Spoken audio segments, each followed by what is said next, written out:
السلام علیکم، آپ دیکھ رہے ہیں دی لائن آف فائر. میرا نام احتشام امیر الدین ہے. ناظرین، پولیس کے حوالے سے ہمیں مختلف خبریں تو ملتی رہتی ہیں آئے روز، اور ہم یہ بھی دیکھ رہے ہیں کہ پولیس کی جو صفات ہونی چاہیے اس سے برعکس، اس سے الٹ ہمیں صفات پولیس میں نظر آتی ہیں. مثال کے طور پر ایک پولیس افسر کو ایماندار ہونا چاہیے، لیکن ٹرانسپیرنسی انٹرنیشنل کی جو رپورٹ آتی ہے کرپٹ ترین محکموں کے حوالے سے، اس میں پولیس ہمیشہ ٹاپ 3 پوزیشنز میں ہوتی ہے. 4 سال سے پہلے نمبر پر تھی، 2011 میں دوسرے نمبر پر چلی گئی. اس کے بعد پولیس جو ہے وہ انسانی حقوق کی محافظ ہوتی ہے. کسی بھی معاشرے میں جو کمزور طبقہ ہوتا ہے اس کے ساتھ اگر ظلم ہو جائے تو ان کو تحفظ فراہم کرتی ہے. لیکن ہمیں یہ دیکھنے میں ملتا ہے اپنے معاشرے میں کہ تحفظ فراہم کرنا تو ایک طرف خود پولیس کی طرف سے انسانی حقوق کی پامالی کی جاتی ہے اور انسانی حقوق کی خلاف ورزی کی جاتی ہے، جس کی کئی مثالیں ہمارے سامنے آتی رہتی ہیں آئے دن، اور جس کی ایک زندہ مثال میں آج آپ کو دکھانے کے لیے لاہور کے علاقے وفاقی کالونی میں لے کر آیا ہوں، جہاں پر ایک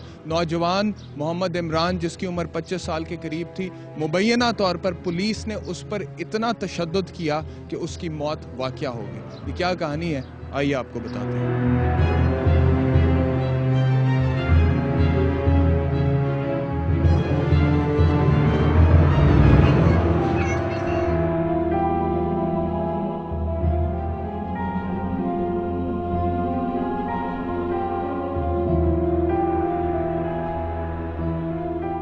جیسا کہ میں آپ کو بتا چکا ہوں کہ اس وقت میں وفاقی کالونی لاہور میں موجود ہوں، جہاں کا رہائشی ایک نوجوان لڑکا محمد عمران، جو پنجاب یونیورسٹی میں سیکیورٹی گارڈ کی نوکری کرتا تھا، وہ مبینہ طور پر پولیس کے بہیمانہ تشدد کا نشانہ بنا، اور اس حد تک تشدد کیا گیا کہ اس کی موت واقع ہو گئی. اس وقت محمد عمران کے رشتہ دار اور محلے دار میرے پیچھے کھڑے احتجاج کر رہے ہیں، اور انہوں نے پوسٹرز پکڑے ہوئے ہیں جن پر وزیر اعلیٰ پنجاب میاں شہباز شریف سے اپیل کی گئی ہے، ساتھ ہی ساتھ چیف جسٹس آف پاکستان سے اپیل کی گئی ہے، اور یہ لکھا ہوا ہے کہ 2 سالہ بچی اور جوان بیوی کا ذمہ دار کون ہے، پنجاب پولیس مسلم ٹاؤن تھانہ لاہور یا پھر پنجاب یونیورسٹی جس نے کہ وہ پرچہ درج کرایا تھا. پرچہ تو درج ہو گیا، چوری کا الزام اس کے اوپر تھا، لیکن اس کے بعد کیا ہوا میں چاہوں گا کہ میں آپ کو نہیں بتاؤں، بلکہ اس کے جو بوڑھے والد ہیں اس وقت یہاں پر موجود ہیں، انہی سے پوچھتے ہیں.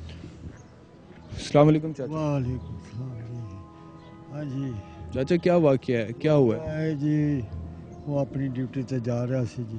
اسٹیٹ آفیسر نے انہوں ڈیل کیتا، انہوں لے کے گیا آر او کے پاس لے کے گیا. اتنے انہوں نے کہا جی اس ڈپارٹمنٹ دی چوری ہوئی ہے موٹر سائیکل. انہوں نے کہا جی میری اس ڈپارٹمنٹ نہیں ڈیوٹی، میری ڈیوٹی نہر سے پرلے پاسے. خود سارا صاحب نے کیا ہے، انہوں نے پھر پولیس دے حوالے کر دیتا جناب. پولیس لے گئی ہے، انہوں نے تحفظ کیتا ہے. اچھا، پنجاب یونیورسٹی میں کس نے پرچہ درج کرایا اور کس نے پولیس کے حوالے کیا؟ کمال گل نے، اسٹیٹ آفیسر ہے، آر او صاحب ہے. ٹھیک ہے. اچھا، پرچہ درج ہو گیا، چوری کا الزام تھا آپ کے بیٹے کے اوپر، ٹھیک ہے. اس کے یہ کس دن پرچہ درج ہوا اور کس دن گرفتاری ہوئی اس کی؟ یہ 18 تاریخ کو، 18 فروری کو. اچھا، اس کے بعد کیا ہوا جب وہ گرفتار ہو گیا؟ اس تو بعد جی پھر نہ انہوں بڑا تشدد کیتا، بڑا ماریا، اٹھا کے ٹنگی رکھیا. پولیس ہی ساڈا بچہ ان دے نال بڑا ظلم کیتے، مرچاں انہوں لائیاں، پانی گرم لائے، ان دے بے وس ہو گیا سی. پولیس نے تشدد ہاں کیا؟ جی. پولیس میں کس نے تشدد یہ کیا؟ میاں خان ہے. میاں خان. میاں وہ خان کون ہے؟ انسپیکٹر ہے، سب انسپیکٹر ہے. سب انسپیکٹر. ہاں جی. تفتیشی افسر تھا وہ؟ تفتیشی افسر. اچھا. ہاں جی. اس کے نام کے 4-5 عمران ہیں. اس کی اس پاس سے ڈیوٹی نہیں، اس کی ڈیوٹی کڑیاں دے ہاسٹل میں ہوتی ہے. 6 سال کسی نہیں دی ڈیوٹی بدلی تھی گئی. اس بعد جی پھر انہوں اسی گئے، بچہ گیا ہے، انہوں نے یہ کیتی رکھا بھی جو پوچھتا. اچھا، اب مجھے یہ بتائیں کہ جس دن وہ گرفتار ہو گیا، آپ نے کہا کہ پولیس نے، اور آپ نے سب انسپیکٹر کا نام بھی بتایا، اس نے تشدد کرنا شروع کر دیا، کتنی دیر تک وہ پولیس کی حراست میں رہا؟ پولیس کی حراست میں 4 دن رہا. 4 دن رہا. ہاں جی. اور ان 4 دنوں میں کس کس طرح سے تشدد کیا اس پر پولیس نے؟ انہوں نے بے وس کر دیتا سی جی.